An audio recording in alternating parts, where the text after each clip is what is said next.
Okay, whenever you are ready. So there I was, running towards a bookshelf. I did this every time I went to my grandpa's house. I was 3 years old. I ran into the room, it was always dark, and he always had to put on the light because I couldn't reach it. But I ran to the bookshelf that my mom had when she was a kid.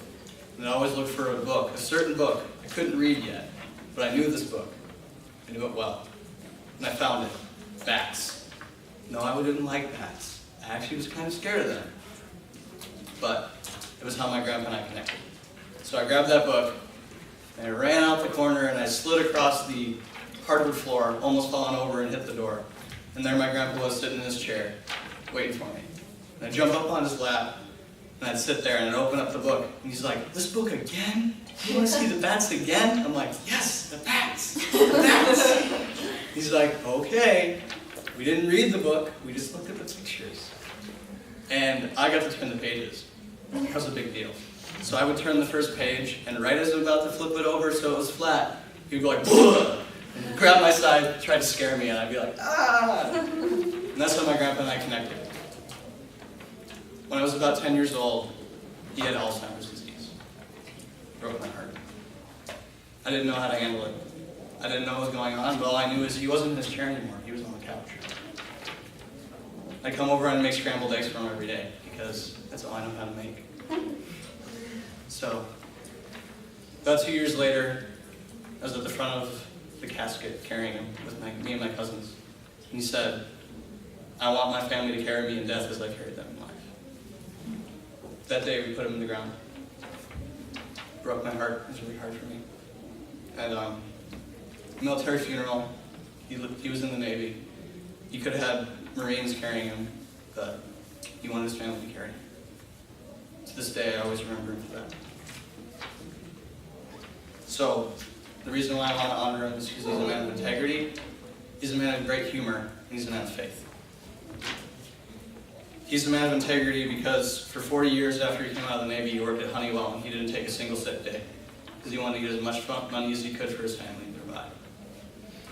The reason he's a man of humor is because he made everyone laugh.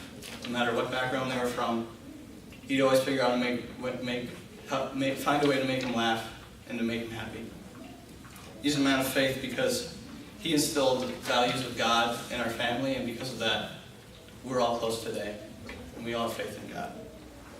The impact he had on me is because of his, not just because of his words, but because of his actions. He made me feel loved, and he made a little boy feel special and grow up to be a man. He also took the time to not just teach me with his words, but also with his actions, because of the time he spent with me. He would take me out on the lake and he'd fish with me, and he would teach me how to fish. And he would teach me all those little secrets and little spots to fish, and I fell in love with that. And lastly, we also went to the dollar store together every time we hung out.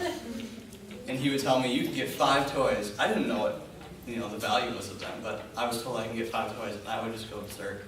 I'd go running down the aisles, I'd pick up everything I wanted, and I'd come like with a big pile of stuff in my arms. He said, "I don't know if it's $5 worth, we're gonna have to make sure." And we'd pick through all the stuff, I'd pick what I really wanted, and we'd go back. And I'd play for hours in front of him when he was sitting in his chair.